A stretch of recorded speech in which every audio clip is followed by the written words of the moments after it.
Well, thank you guys for joining me today, and we wanted to give you an update on our fight against COVID-19. Before I begin, I wanted to express my condolences to the family of Tulsa Police Sergeant Craig Johnson. The First Lady and I just came from the funeral in Tulsa, and we continue to pray for his family and the recovery of Officer Arash Zakrashan. Oklahomans came together from all walks of life yesterday, and we ended up raising over $500,000 for the families of those two officers. I heard stories of so many Tulsans who stepped up to help their families, and one of the stories I heard was a guy that came through the line that was driving a garbage truck.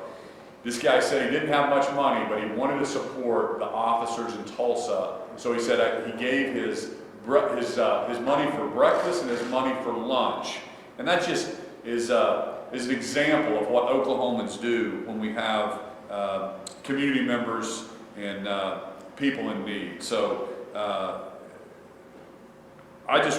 we need to come together and put aside any differences. We need to approach our fight against COVID through the same lens, not as something to divide us, but as a common enemy to rally against together. We are now 77 days into our reopening phase, and we're 39 days into phase 3, our fully reopening. Since we reopened, 72% of our cases have been in those younger than the age of 50. In those 10,000 cases, there have been just 6 deaths.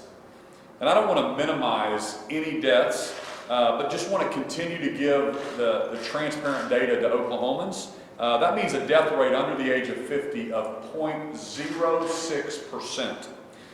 While our cases and hospitalizations have been increasing the past few weeks, we are watching this information really closely and carefully, and we are managing our capacity. We still have the capacity of 5,000 COVID beds to be able to access throughout our state. And for example, we had 560 was our peak in hospitalizations on March 30th, 560. The day we started reopening on April 24th, we had 306 people in the hospital being treated for COVID. We have had almost 15,000 new cases since we started reopening on April 24th, 15,000 new cases, but our hospitalizations have only gone up 181. So today we have a total of 487 people in the hospital across the state of Oklahoma, and like I said, we have capacity for 5,000. However, our fight is not over. In order to protect the health and lives of Oklahomans and continue to mitigate the impacts to our economy, we need all Oklahomans to do their part. Last week, I directed the Oklahoma Health Department to develop a color-coded system so Oklahomans could continue to have transparent access to data in their communities. We know we will continue to see new cases of COVID-19, and this is going to be our new normal for the foreseeable future. This system, however, will show Oklahomans how to deal with this virus on a prolonged basis. So at this time, I'd like to turn it over to Commissioner Frey to give us an update. Commissioner Frey?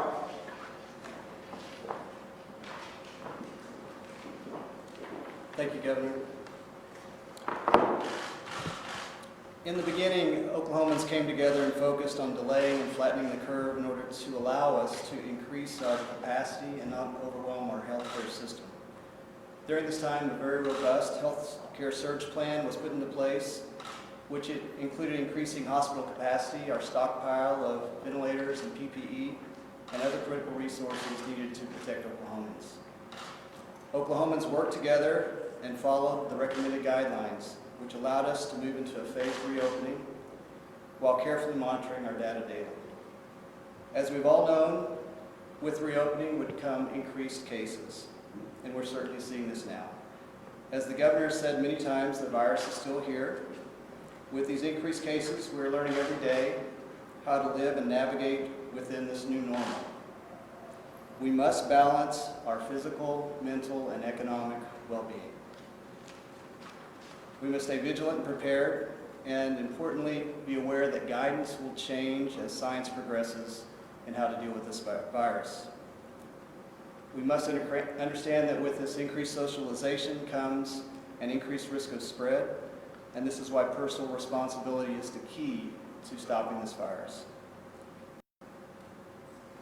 Our goal remains to continue to work closely with Oklahomans to continue expanding testing capacity, reporting transparent data, and informing the public as risks evolve. We encourage people to follow the CDC guidelines set forth. We ask our most vulnerable populations to stay safer at home when they're in the situations that needs to occur. Before going out or attending events, we should all ask ourselves 3 questions. Where are we? Who are we? And what are we thinking about doing? We must all engage in good individual and collective choices. We are part of our communities, Oklahoma, and our nation, and we must make choices that protect all of us, especially our most vulnerable population. Our public health professionals are working around the clock to identify cases and hotspots and responding with increased testing and support in those areas as needed. We're proud to announce today the launch of our COVID-19 risk assessment model. These levels are based on publicly available, critically important data and provide practical, actionable information to guide behaviors and mitigate spread. It's a tiered colored system, similar to that of a weather warning system that communicates risk level and information at a county level. The intent of this alert system is to protect health and lives while enabling social and economic activity to resume in the different phases of the pandemic. It allows for additional information to empower citizens to make wise choices for themselves and their family. This tool will be also used for local leaders to guide their communities as they see fit. It will be updated weekly at coronavirus.health.gov. And it's based on a tiered system that has triggers based off of percent of numbers per 100,000. And it's a 7-day rolling average to get that information. Governor?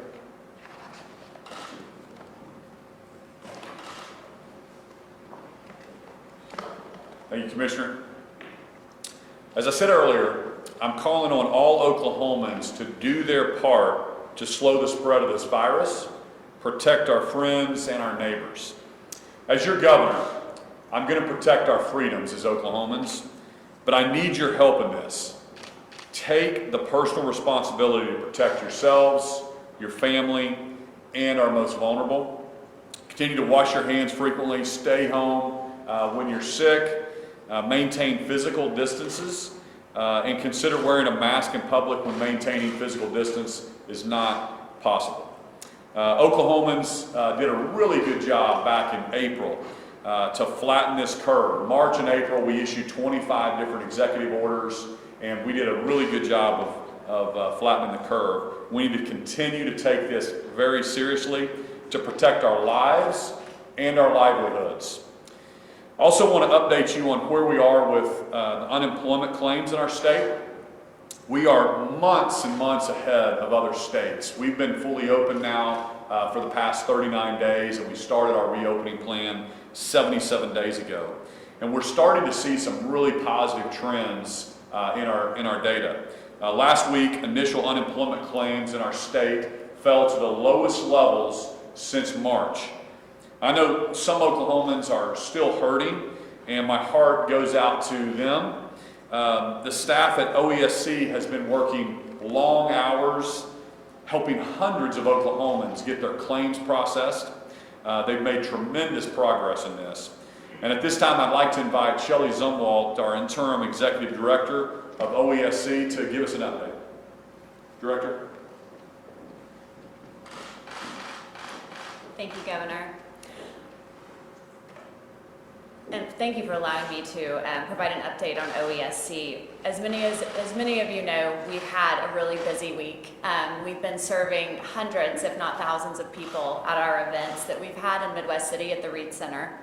We've had more than 500 people each day attend the events, and we've served over 3,000 claimants while making safety for those who attend a top priority.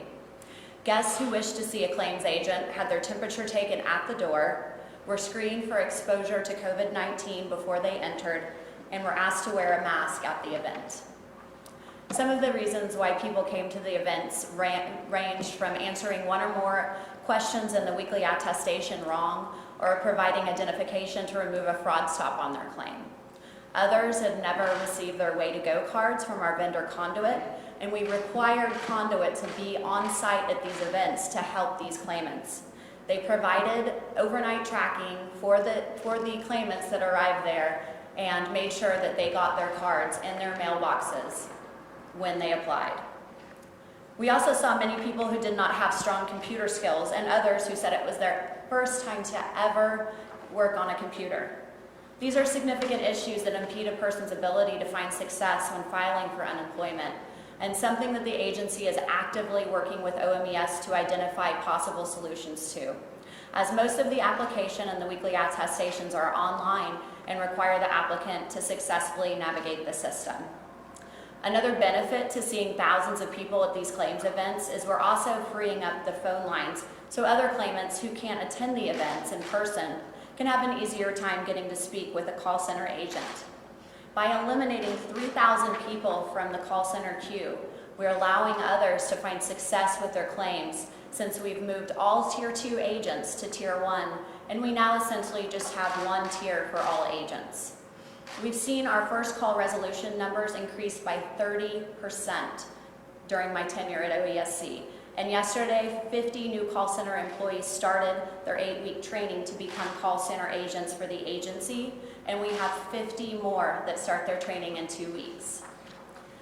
Another issue that the agency has devoted significant efforts to is fraud. Over the last 2 weeks, OESC has worked with our card provider and vendor, Conduit, to analyze trends in unemployment and insurance fraud. The results of that effort yielded 2 changes which have already shown their value. First, all claims payments are being reviewed at an elevated level. This includes additional verification of the identity of each claimant and an analysis of the specific financial attributes of each transaction. These reviews may result in a delay of up to 24 hours for ACH payments to be paid via direct deposit, and this change was announced to the public and claimants earlier this week by the agency. Second, in order to deposit payments into another financial institution, we are now requiring claimants to provide the CVV code from the back of their debit card. Previously, this was not required for direct deposits. Claimants with existing direct deposits will not be impacted by this change, but we feel that this will help to ensure that we are tackling elevated levels of fraud. These 2 changes have already identified in excess of 85,000 potentially fraudulent transactions. The funds associated with those transactions are now being redirected to legitimate claims to better serve the residents of Oklahoma. While there's still work to be done, the agency has steadily been becoming more successful in managing the historic number of claims that the agency is processing. When I arrived at OESC as interim director, there were 129,000 pending UI and PUA claims at the agency. I'm happy to report that this week there are around 7,000 claims pending in the system. This is a healthy amount of pending claims, as having 0 claims is not the goal for the agency. In addition to the pending claims, we also have around 40,000 claims where the applicant has never completed their basic information in the system, and the claim looks abandoned to our system, or the applicant has completed the basic information but has never filed a weekly attestation. The agency is in the process of reaching out to these people to see if they are indeed legitimate claimants who just had trouble in the system, or these are people who started an application and didn't finish because they weren't eligible or found other employment quickly. The agency has had to quickly scale up resources and rely on agency partnerships to meet the increased need the citizens of Oklahoma have required during the pandemic. Since March 1st, OESC has processed approximately 700,000 UI and PUA claims and paid out over $2.1 billion in unemployment benefits. The agency has also been extremely busy serving the citizens of the state by approaching how we work with claimants to solve their issues on multiple fronts. We've done this by adding call center agents to answer questions and help process claims over the phone, by holding large in-person events to give our claimants reassurance through one-on-one and face-to-face interaction that we will not only solve their problems, but we will also give them training on how they can navigate the system independently so they can be successful in receiving their benefits on a regular basis. Again, there is still much work to be done, but the agency has been successful by approaching this challenge of helping so many by offering avenues to success on multiple fronts. And we will continue to approach how we provide value to the state and her citizens as a unique opportunity to serve and help so many during this unprecedented time in our state's history. Thank you. Thank you so much, Shelley. You're doing a fantastic job. Appreciate you. So we've tested now over 10% of our population. So we've tested over 400,000 Oklahomans, over 18,000 positive cases, but something that sometimes gets lost, we currently have around 4,000 active cases in our state. We're still, in our total number of positives, we're the 43rd per capita lowest cases in the nation. So I'm so proud of Oklahomans. Again, we're months and months ahead of other states. We've been fully reopened for the last 39 days and started our reopening plan 77 days ago. So we have to continue to do our parts and take this very, very seriously. And so that's what I want to remind Oklahomans to continue the social distancing, continue physical distancing. Elderly population have to be very, very cautious because that is the population, like we focused on the entire time, that are most vulnerable. So with that, we'll just open it up to any questions you have. We also have Secretary of Health, Kevin Corbett, in the room as well. Governor, you spoke about the hospitalization number. You said we have 5,000 COVID beds available. Do you have concerns about the level of ICU beds we have available in metros, and how many ICU beds are available for COVID cases? Yeah, we've got, and I'm going to let Colonel Frey get into the details with you, but we have about 1,000 ICU beds available. They don't staff them all at any one time, so it's all flexible as we need them, but we track that on a daily basis, ICUs and hospitalizations, and so we have that capacity. And so the answer is no, we're nowhere close to the capacity at this time. We have 186 people in the ICU across the state of Oklahoma, and when you look at our active cases and you look at our hospitalizations, we would have to go to something like 2,000 positive cases a day for a 14-day period to start approaching those ICU bed capacities. And so we're going to have plenty of runway if we needed to pull some of these levers and watch that grow. So, Colonel Frey, do you have anything you'd like to add to that? That was actually a very good explanation, but we still have contracts in place to help with overflow for COVID patients, and we're still not at capacity. I mean, it is a very good explanation. They report based on staffing every day, so there's two numbers, and that's what gets confusing to everyone. There's a number of licensed beds, so we know how many each facility is supposed to have, and then there's a number that they report. So that what you see every day is based off of their reporting, and not every hospital reports every day. I think our percentage was in the 80s today. So it's based off of reporting, and that reporting is also based off of their staffing for the day. So hospitals like to run as close to 100% capacity as they can at all times. So they flex staffing based on that. So there's no concern. I think there's about 6 hospitals in Oklahoma County right now that are at capacity when it comes to the ICU beds. Is that not really a concern then? That's where they're supposed to be? I've been in close communication with them. I've spoken to the Oklahoma Hospital Association and many of the CEOs, they like to function around there. And again, those reports that they're giving to us every day is based off of their staffing for that day, not the actual number of beds that they had. Sometimes hospitals have been cohorting patients in those areas as well. That's why you have ICU numbers that are a lot more people in the ICUs than ventilators sometimes, because they try to keep all the positive patients in the same area of the hospital. So we still have work. If you could help me understand what I'm looking at on this assessment. It's as of July 8th. We've just had a lot of spikes, but it's showing that most of the state is at low risk. Areas with high spikes are labeled new normal. There's not any high at all.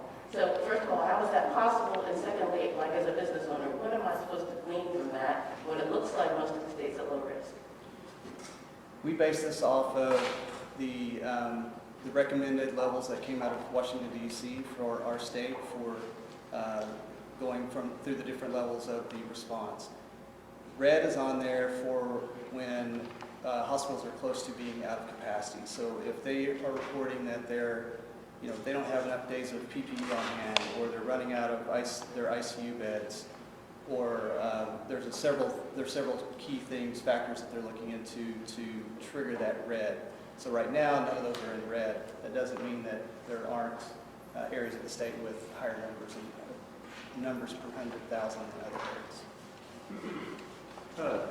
Dr. Curl, Commissioner, you said earlier that personal responsibility is key to stopping the virus. As Commissioner of Health, is Oklahoma's mission to stop the virus, or is the mission to mitigate the death toll over the next year until a vaccine is publicly available? Well, I would love to stop the virus. Yes, do I think that the virus is in Oklahoma? It's going to be in Oklahoma until we get a vaccine? Absolutely. But either way, the way to reduce the risk of it is to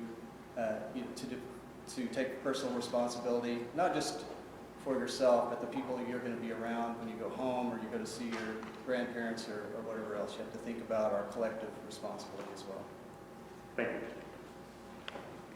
Mine is for the governor. So you're telling people to, you keep telling us we keep, maybe getting these press conferences like once a week, and we just keep telling people to, we're monitoring the situation. They're supposed to check this before they go outside. So right now it's just totally on Oklahomans to kind of figure it out, is what I'm hearing. So is what are you doing? I know you keep monitoring and you're talking to the hospitals, but I mean, are we continuing to just say we're monitoring the situation and everything is manageable? Basically, again, I think Oklahomans, and I've said it in every press conference, I feel like we've done this better than any other state. I'm so proud of Oklahomans. What my job as governor is to be as transparent as possible, give the data to Oklahomans, and then give people the freedom to react and run their businesses and protect their health and their families the way that they see fit. So the orange level, so this is a direct answer to your question. On the orange level, 14.1 or 14.2 cases per day for a 100,000 person population would get you to orange. So if there's no orange on there, that means we don't have 14.1 per 100,000 population per day on a 7-day average. So that's how you get to the orange level. The yellow level is between 1.4 to 14. And then the new normal, the green, is just 1 case per 100,000 per day on a 7-day average. So what I'm trying to make sure Oklahomans understand is this virus is going to be with us for a while. We have to learn to deal with it. We have to learn to protect ourselves and our family and kind of readjust how we socially interact with people. And we're seeing Oklahomans do that very well. So we'll continue to provide updates. I'll continue to make sure that we coordinate transportation on ICU beds, and we use the entire state's assets and resources to make sure that no one hospital gets overloaded or gets overrun. But we're not gonna start and stop our economy unless we see some catastrophic issues with our healthcare authority going up to the red level. So I'm going to continue to be transparent with Oklahomans, continue to give them the data, and then give them the freedom to make those decisions to protect themselves and their families.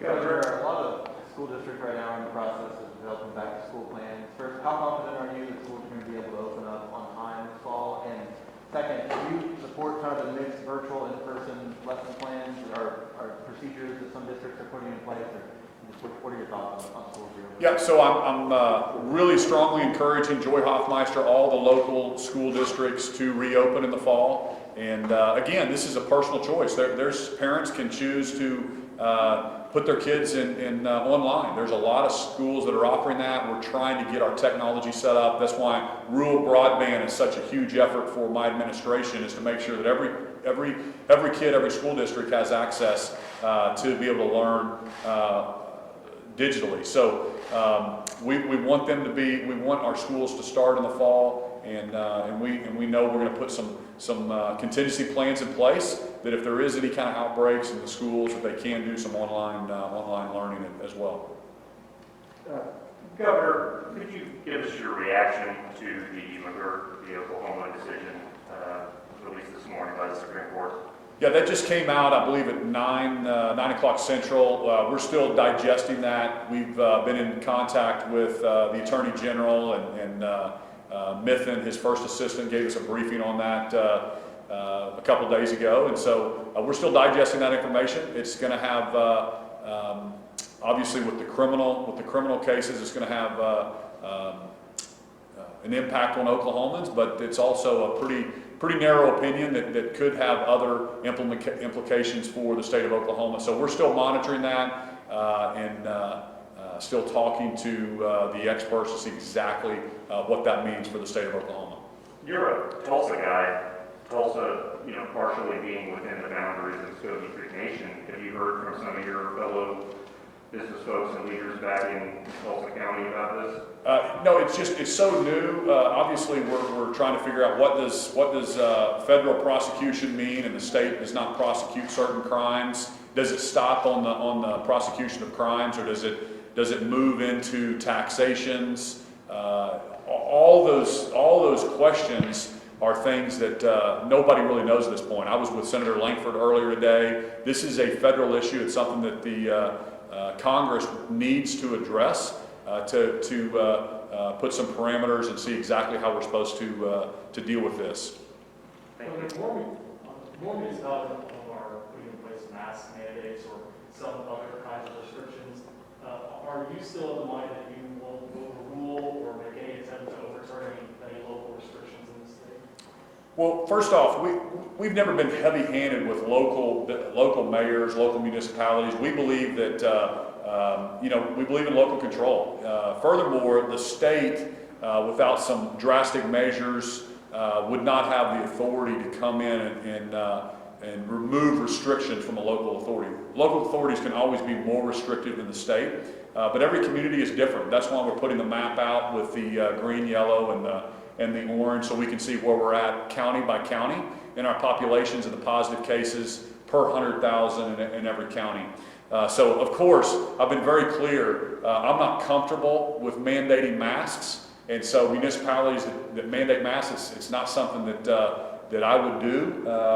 I think that the first question when you mandate something is how you're going to enforce it, and we just think that you can't go down that road, and so I'm going to protect the freedoms in Oklahoma. We're not going to mandate in the state of Oklahoma, and we're not going to be mask shamers either. But you wouldn't make any effort to overturn a local municipality's mask mandate? At this time, I'm going to support our municipalities and local control, and that's up to the people in those municipalities and those communities to dictate what they think is best for their communities. But again, I'm personally, as a state, we're not going to mandate masks as a state.